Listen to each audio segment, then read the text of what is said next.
श्री कृष्ण कहते हैं कछुआ और लोमड़ी की दोस्ती एक समझदार मित्र की सहायता से जीवन के बड़े से बड़े संकट को दूर किया जा सकता है। इस कहानी कछुआ और लोमड़ी की दोस्ती में भी कुछ ऐसा ही होता है। लोमड़ी अपनी समझदारी से अपने दोस्त कछुए को बचाती है। बहुत समय पहले की बात है, कछुआ और लोमड़ी में बहुत अच्छी दोस्ती थी। कछुआ एक तालाब में रहता था और लोमड़ी तालाब के पास ही एक बांध में रहती थी। कछुआ और लोमड़ी यह दोनों अपने खाली समय में एक दूसरे के पास जाकर बैठते और अपना सुख दुख बांटते। एक दिन लोमड़ी और कछुआ तालाब के किनारे बैठे हुए गपशप कर रहे थे।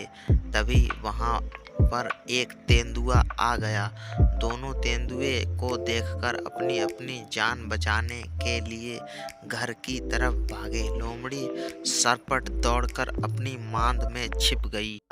अपनी चाल से तालाब की तरफ भाग रहा था, परंतु उसके तालाब तक पहुंचने से पहले ही तेंदुए ने उसे पकड़ लिया और उसके खोल पर प्रहार किया। परंतु कछुआ के खोल पर तेंदुए के हमले का कोई असर नहीं हुआ। पास में ही लोमड़ी अपनी मांद में से सब देख रही थी। वह किसी भी तरह अपने मित्र की जान बचाना चाहती थी।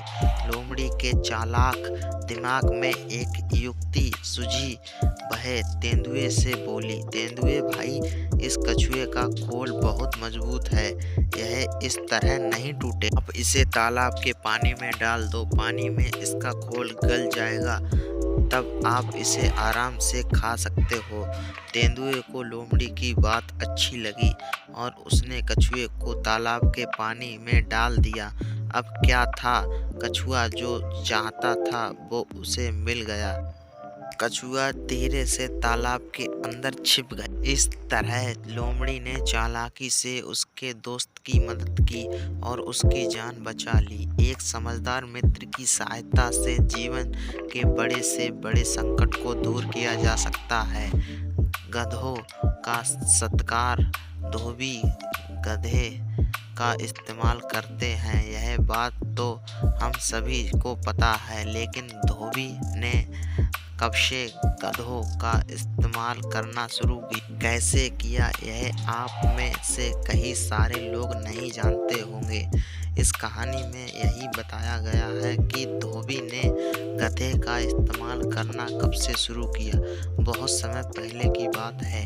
एक जंगल में गधे ही गधे रहते थे, पूरी आज़ादी से रहते, भरपेट खाते पीते और मौज करते थे। के लिए वह जंगल स्वर्ग की तरह था। एक दिन एक लोमड़ी को मजाक सूझा।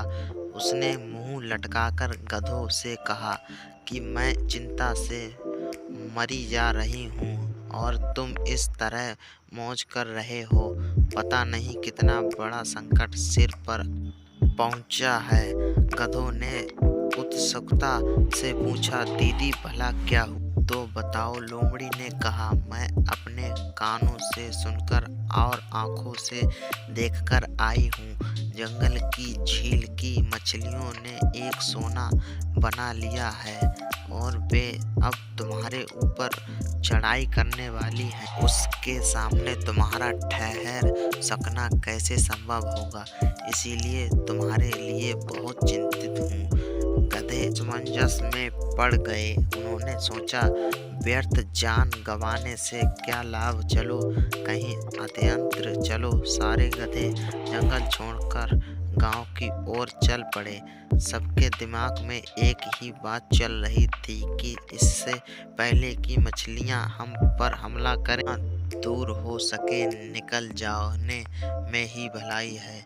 वे सब लोमड़ी को शुक्रिया भी कह रहे थे कि अगर उसमें ना बताया होता तो हमारा बचना भी मुश्किल ही था। जब यह सारे गधे गांव की तरफ पहुंचने लगे तो सबने पहले पहले धोबियों की नज़र उन पर गई।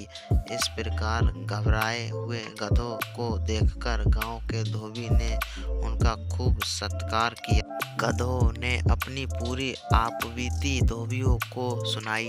धोबियों ने अपने छप्पर में गधों को आश्रय दिया और गले में रस्सी डालकर खूंटे में बांधते हुए कहा, डरने की जरा भी जरूरत नहीं है। उन दुष्टों मछलियों से मैं निपट लूंगा। तुम मेरे बाड़े में कपड़ों का बोझ ढो देना।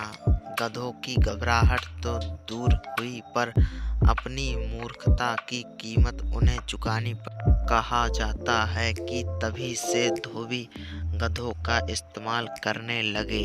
आपको हमारी स्टोरी इन हिंदी अच्छी लगी हो तो अपने दोस्तों के साथ भी शेयर कीजिए और कमेंट में ज़रूर बताइए कि कैसी लगी हमारी यह स्टोरी।